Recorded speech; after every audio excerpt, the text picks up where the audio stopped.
Hi guys, ni Jados Net Media nk'uko bisanzwe. Kuri uyu munsi tukaba tugiye kubabwira ese ni gute YouTube ihemba mu Rwanda. Abantu benshi bakoresha YouTube batazi yuko ihemba mu Rwanda. Hari abantu bakoresha YouTube nka social media yo kwitagaduriraho gusa. Ni ukuvuga ngo kureba amavideo, akareba amafilimi yarangiza akiryamira. Kandi umenye yuko uba wakoresheje megabyte zawe. Hari uburyo rero bwinshi wakoresha kugira ngo YouTube nawe uyikuremo za megabyte cyangwa se ube wakuramo amafaranga. Tuzi abantu benshi batunzwe na YouTube kandi bageze ku rwego rushimishije. Mujya mubona abantu benshi bakora ibiganiro kuri YouTube, yaba interview, kubaza umuntu ibibazo akagusubiza, cyangwa se kuvuga ku bijyanye na social media na showbiz, ibintu nk'ibyo ngibyo. Hari abakora comedy, hari abakora filimi, ndetse hari n'abatanga ibiganiro mu buryo bwo kwigisha, ari nabyo natwe dukora. Kubagize rero icyo bambaza ku bijyanye n'uko YouTube ihemba mu Rwanda, tugiye kubibasubiriza. Twagiye mbere yuko dutangira, making sure ko wakoze subscribe. Nimba warakoze subscribe, kanda share and like kugira ngo inshuti zawe nazo zere gucikanwa n'iyi video nziza. Nimba rero uri mushyashya ahangaha, kanda kuri subscribe, ufungure n'akazogera kugira ngo ibiganiro dukoze ujye ubasha gufata iya mbere ubireba. Twagiye rero, nuvuga ngo YouTube mu Rwanda ihemba buri muntu wese ufite channel ariko afite na content akora. Mbere yuko ufungura YouTube channel, banza making sure yuko ufite content. Content zitangwa kuri YouTube nago zifite limit. Nuvuga ngo ikintu cyose washyira kuri YouTube ishobora kuguhemba. Harimo gukora comedy, harimo kwigisha, harimo interview, harimo gukora filimi, comedy n'ibindi. So rero ushobora nawe kureba kimwe mu byo. Nimba ukeneye kumenya content yakinjiza amafaranga kurusha iyindi, watwandikira muri comment cyangwa kuri izo nimero ubona ngaho hasi, hanyuma tukavugana tukakugira inama. Guys, rero kugira ngo uhembwe na YouTube hari ibintu bigera kuri 4 YouTube igenderaho kugira ngo iguhembe. Kugira ngo ukore icyo twita monetization cyangwa se kugira ngo ufungure account ujye ubona amafaranga, nuko ugomba kuba wujuje bino bintu bigera kuri 4. Icyambere, ugomba kuba ufite abasubscriber 500 kugeza ku 1000. Nuvuga ngo hari monetization cyangwa se hari amafaranga ushobora guhembwa atari menshi kuri video zimwe na zimwe mu gihe ufite abasubscriber 500, ariko ubundi abasubscriber beme ba YouTube ni 1000, nibwo budafite limit n'imwe.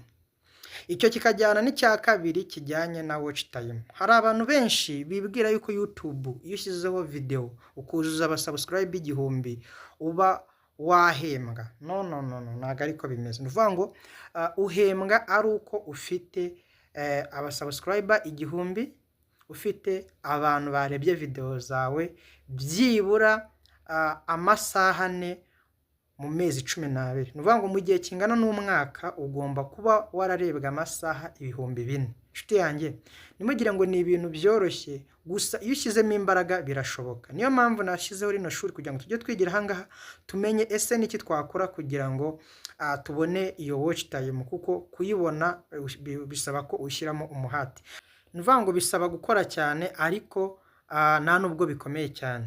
Nimba wumva ushaka kwifatanya natwe muri iri shuri rishyashya twashyizeho kugira ngo tuzamurane kandi twunganirane mu bitekerezo, siga nimero yawe ahangaha kuri iyi nimero ya WhatsApp nashyize ahangaha, cyangwa se muri comment, hanyuma wandikeho ngo nshyira muri ino group.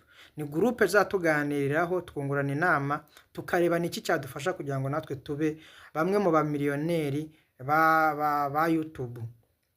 Twagiye tubonye abasubscribe 1000 bikajyana na watch time 2000. Nuvuga ngo video ushyizeho nimba irebwe wenda iminota 5, indi karebwa 10, indi karebwa, ni ukuvuga ngo mu gihe uzaba ufite 4000 bazabasha kugukorera monetization, ariko biri kumwe n'ibi ngibi tugiye kuvugana. Ubwo icyambere ni subscribe 1000, icya kabiri ni watch time 4000.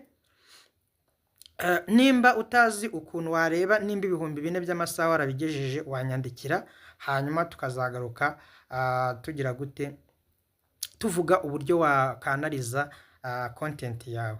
Ni ukuvuga ngo hari uburyo ushobora gukoresha YouTube Studio ukajya umenya nimba koko wemerewe kuba wahembwa, cyane ko iyo byemerewe YouTube iguha notification, ariko nawe wajya wigenzurira nimba wujuje ibisabwa kugira ngo ube monetized.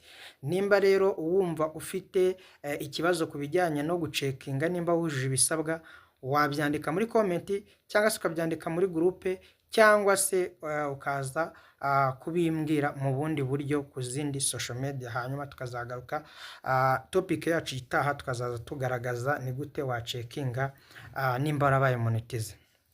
Icya gatatu YouTube igenderaho kugira ngo ube waba monetize, ireba nanone igihugu ubamo nimba cyemerewe gukorerwamo YouTube partner.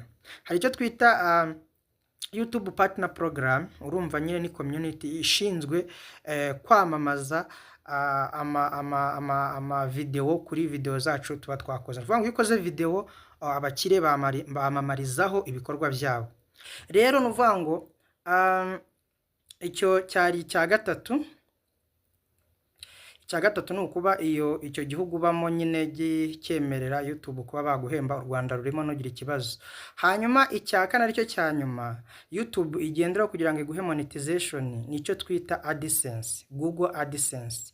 Google AdSense ni account bahuza na YouTube channel yawe, hanyuma bakaguha kode, hanyuma ukuzuzamo ibisabwa byose kugira ngo ujye ugira gute uhembwa. Nuvuga ngo ubundi amafaranga YouTube iguhemba nago aza kuri konti yawe direct, ahubwo ajya kuri AdSense, iyo twita Google AdSense. Iyo Google AdSense ubundi niyo account baguhemberaho, noneho amafaranga ukaba wayohereza kuri banki yawe biciye kuri African Union cyangwa se ku yindi bank account. So nibyo rero bintu bine. Ibyo byose iyo byujuje Google AdSense wayifunguye, ubwo no kuvuga ngo uba wemerewe gusaba monetization.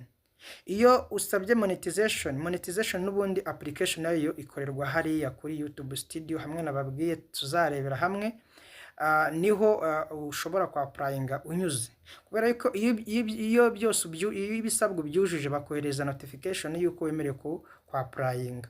Winjira kuri iyo link baguhaye muri email, ukuzuza ibisabwa, none ugategereza hagati y'umunsi umwe n'iminsi 2 bakagusubiza. Iyo bagushubije rero utangira kujya ukora video, hanyuma abakire bakamamariza kuri video zawe. Iyo wujuje amadolari 100,000, muhumve neza hano hantu, utangira kubona amafaranga kuri account yawe iyo wujuje 100,000 by'idolari kuri iyo Google AdSense yawe. Iyo ucetsinze kuri Google AdSense yawe uri umutangizi, mvuga ngo aribwo bwa mbere ufunguye monetization, ukabona hari amafaranga ari kurenga ku madolari 100,000, mvuga ngo 100,000 ukabona byarageze, icyo gihe utangira gukora transfer cyangwa se kunyuza amafaranga yawe ava kuri Google AdSense ajya kuri banki yawe, ugatangira kuryoherwa n'ubuzima bwa YouTube. Twari turi kumwe rero, mwakoze kuza. Ciao ciao.